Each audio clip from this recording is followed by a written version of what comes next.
Евгений Матвеев – легендарный советский актер и режиссер, впервые экранизировавший повесть «Цыган» и завершивший режиссерскую карьеру культовой трилогией «Любить по-русски». Как вышло, что Евгений Матвеев, в 40 лет ставший инвалидом, реализовался в кинорежиссуре?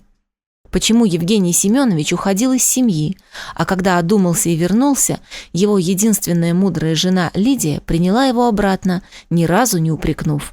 С 4-летнего возраста Женя Матвеев, которому повезло родиться 8 марта 1922 года в селе Новоукраинка, воспитывался малообразованной матерью-крестьянкой Надеждой Коваленко, так как его отец-красноармеец Семен Матвеев ушел из семьи. В 8 лет на продаже арбузов Женя заработал деньги на балалайку и, самостоятельно освоив ее, развлекал односельчан частушками. Земляки убедили Надежду переехать в Цурюпинск, чтобы ее талантливый сын мог совершенствоваться, занимаясь в самодеятельности. Евгений не успел даже получить школьный аттестат, так как сбежал с труппой Херсонского театра. Там на парня, игравшего в массовке, обратил внимание актер Николай Черкасов, посоветовавший ему ехать к Александру Довженко, который набирал студентов в актерскую школу при Киевской киностудии. Матвеева приняли, несмотря на то, что курс уже был набран. Вот только в 1940 году парня отчислили, так как была введена плата за обучение, которая ему была не по карману. К счастью, за всех малоимущих студентов Александр Довженко решил вносить оплату сам. Однако доучиться Матвееву не удалось, так как его мобилизовали, а затем отправили на учебу в Тюменское военно-пехотное училище, где потом оставили в качестве преподавателя, хотя он и мечтал защищать родину. Только в 1946 году Евгению удалось демобилизоваться, и его приняли в труппу Тюменского драмтеатра. Там-то актер и познакомился со своей будущей женой, певицей Лидией, у которой уже был жених. В Женю же без памяти влюбилась ее подруга, и образовавшийся любовный четырехугольник удалось разрушить только маме Лиды, которая больше симпатизировала Матвееву. В итоге в конце 1946 года 25-летний Евгений и 21-летняя Лидия поженились, а через год стали родителями дочери Светланы. Вскоре Матвеева позвали в Новосибирский театр, и семья последовала за ним, хотя в Тюмени Лидия уже успела заявить о себе. В Новосибирске супруги прожили всего 5 лет, так как во время ленинградских гастролей Евгения приметил знаменитый актер Михаил Царев, пригласивший коллегу в столичный Малый театр. Согласиться на предложение Царева супругу уговорила мудрая жена, готовая поставить крест на своей карьере. Правда, в Москве и Лидию ждал успех, так как она нашла работу в хоре Большого театра. В 1957 году у супругов родился второй ребенок, сын Андрей, и они радовались, что теперь их семья полностью укомплектована дочкой и сыном. После роли Марка Нагульного в экранизации «Поднятой целины», куда актера пригласил сам Михаил Шолохов, на Матвеева обрушилась настоящая слава. Популярность мужа внесла коррективы в спокойную семейную жизнь Лидии.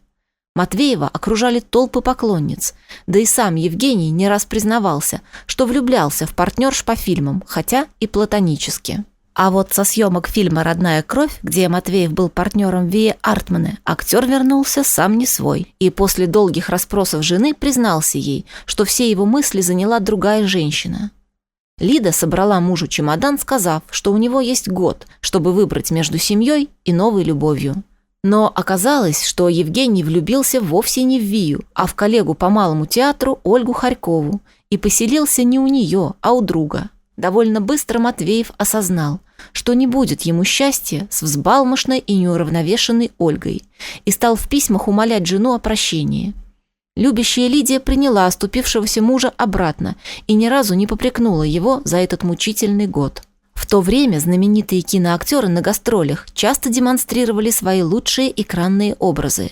На представлении в городе Минусинске Матвееву нужно было ехать на тачанке, запряженной 2 милицейскими лошадьми.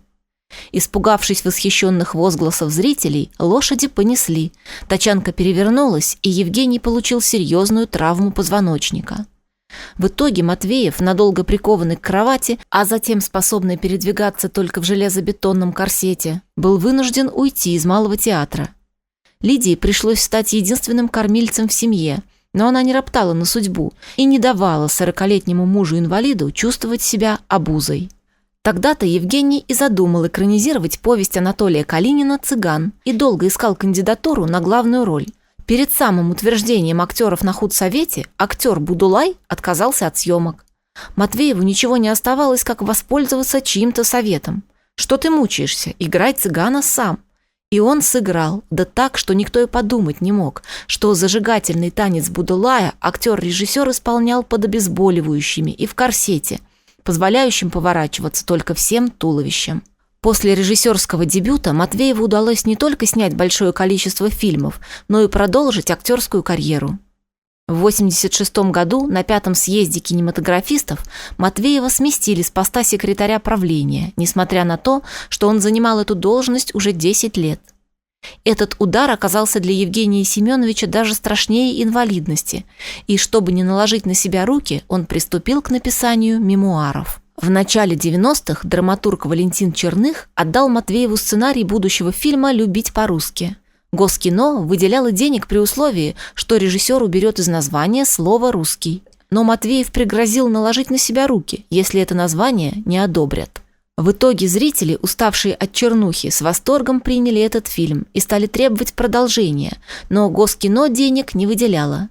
Тогда случилось невероятное. Поклонники, в основном пенсионеры, стали высылать Евгению Семеновичу немалые суммы денег на продолжение шедеврального фильма. В итоге режиссер не только открыл счет в банке по сбору средств на народный фильм, но и выпустил календари, заменяющие билеты. Это был беспрецедентный случай в истории отечественного кинематографа. В итоге на народные деньги были сняты «Любить по-русски 2» и «Любить по-русски 3. Губернатор».